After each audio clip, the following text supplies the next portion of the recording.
नमस्कार, आपका स्वागत है नोटिफाइड चैनल पर एक बार फिर से। आज हम लोग पिछले वीडियो में हमने साधारण ब्याज के बारे में पढ़ा था। आज हम लोग चक्रवृद्धि ब्याज के बारे में पढ़ेंगे। जनरली देखिए, चक्रवृद्धि ब्याज कहाँ पे लाइन में आता है? जब भी आप किसी से कोई लोन लेते हैं, चाहे वो बैंकिंग फैसिलिटी हो या चाहे आप किसी से लेते हैं, तो जब भी आपको ब्याज देता है मोस्टली जो बैंकिंग होती है, बैंकिंग सेक्टर से आपको चक्रवृद्धि ब्याज में देती है। और बहुत कम लोग जो है जो आपको साधारण ब्याज में देते हैं। साधारण ब्याज में आपको ब्याज कम देना पड़ता है, चक्रवृद्धि ब्याज में थोड़ा ब्याज ज़्यादा देना पड़ता है। ठीक है, पहली बात तो ये है। दूसरी बात, आपके जो खाते में पैसे होते हैं ना, उसमें आपको साधारण ब्याज मिलता है, और जो आप लोन लेते हैं या ऐसे रखते हैं वो वाले में आपको चक्रवृद्धि ब्याज रिटर्न करना होता है। तो आज हम लोग समझेंगे, बारीकी समझेंगे क्या डिफरेंस है, क्या मैथमेटिकल फॉर्मूला है जिसकी वजह से ये दोनों अलग होते हैं। ठीक है, तो अगर मैं यहाँ पे आपको दिखा तो एक सिनेरियो है। राम ने श्याम को 1000 रुपये दिया, ठीक है, प्रिंसिपल अमाउंट। उसको 10% पर एनम कंपाउंडेड एनुअली दिया, मतलब कि चक्रवृद्धि ब्याज पे लगा के 10% पर दिया 2 साल के लिए। टाइम कितना दिया? 2 साल। तो इसमें हमको पता करना है कि साधारण ब्याज क्या होगा और कंपाउंड इंटरेस्ट क्या होगा। साधारण ब्याज अगर हम बनाते हैं, इसका फॉर्मूला सीधा होता है PRT/100। क्या होता है? ऐसा ही निकालते तो क्या हो जाता? PRT/100। यहाँ मैंने निकाला हुआ है, कितना हो जाता? 1000 × 10 × 2 100 200। अमाउंट कितना हो जाता? 1200। मतलब 1000 रुपये उसने दिए राम ने, और उसको 1200 रुपये श्याम ने वापस किए। ठीक है, इसी को अगर हम कंपाउंड इंटरेस्ट में लेके जाते हैं तो क्या सीन चेंज हो जाता है? पहले ईयर के लिए हम कंपाउंड इंटरेस्ट को साधारण ब्याज की तरह निकाल सकते हैं 1 बाय 1। बट होता क्या है बस कि प्रिंसिपल अमाउंट जो होता है वो जो मिश्र धन होता है, न्यू अमाउंट जो होता है वो प्रिंसिपल अमाउंट को रिप्लेस कर देता है। तो फर्स्ट ईयर के लिए हम लोग SI लेते हैं, निकालते हैं 1000 रुपीज PRT/100। 1 साल है इसलिए 1 साल लिया है, बाय 100। 1000 10 × 100, यहाँ कितना आ जाएगा?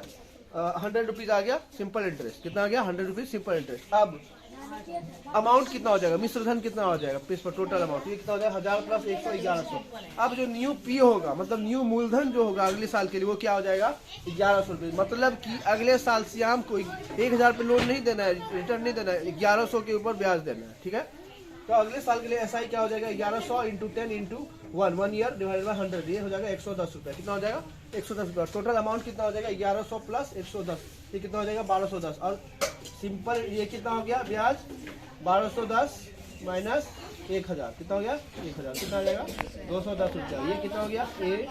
ये हो गया P। ठीक है, ओरिजिनल P जो था, ये मैंने P' लिया था यहाँ पे इसको। ठीक है, P', ये क्या लिया था? P'। तो आशा करता हूँ कि आपको समझ में आ गया हो कि हाँ डिफरेंस कहाँ से आ रहा है। ठीक है, अगले साल में जब हम लोग मूलधन जो है उसको हम मॉडिफाई करके मिश्र धन को मूलधन बना रहे हैं, फिर उसके ऊपर जो है हम लोग वो फॉर्मूला लगा रहे हैं सिंपल इंटरेस्ट का। तो आशा करता हूँ ये वाला पार्ट अभी क्लियर होगा। दूसरे पार्ट पे आ जाइए, कंपाउंड इंटरेस्ट का फॉर्मूला। कंपाउंड इंटरेस्ट जब भी होता है उसका अमाउंट का एक फॉर्मूला होता है P × 1 + R/100। P × 1 + R/100 की पावर T। P हो गया प्रिंसिपल अमाउंट, R हो गया रेट ऑफ इंटरेस्ट। ठीक है, T हो गया टाइम इन ईयर्स। सही है, टाइम इन ईयर। ठीक है, तो ये प्रिंसिपल अमाउंट हो गया। अब इसको फॉर्मूला बिछाते हैं, 1000 × 1 + 10/100 पावर 2। 2 साल था ना, 2 ईयर्स।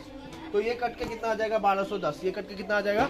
1210। इसका फॉर्मूला ये है, कंपाउंड इंटरेस्ट का अमाउंट का फॉर्मूला ये है। ठीक है, अब CI क्या हो जाएगा? 1210 - 1000/1000 इक्वल्स टू क्या हो जाएगा? 210 रुपये। तो 210 रुपये क्या हो जाएगा?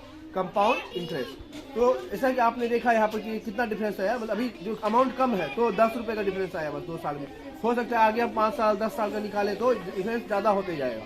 तो चक्रवृद्धि ब्याज हमेशा खतरनाक होता है। ठीक है, मतलब कि इन द सेंस कि आपको लोन लिया आपने तो आप ज़्यादा पैसे पे करने पड़ते हैं, इसलिए इसका ध्यान रखें और पैसे सही से पे करते रहे और समझें इसको, चक्रवृद्धि ब्याज को समझें क्या होता है, क्या बेनिफिट है, क्या लॉस है। ठीक है, इतना क्या मैं अपनी वाणी को विराम देना चाहूँगा। धन्यवाद।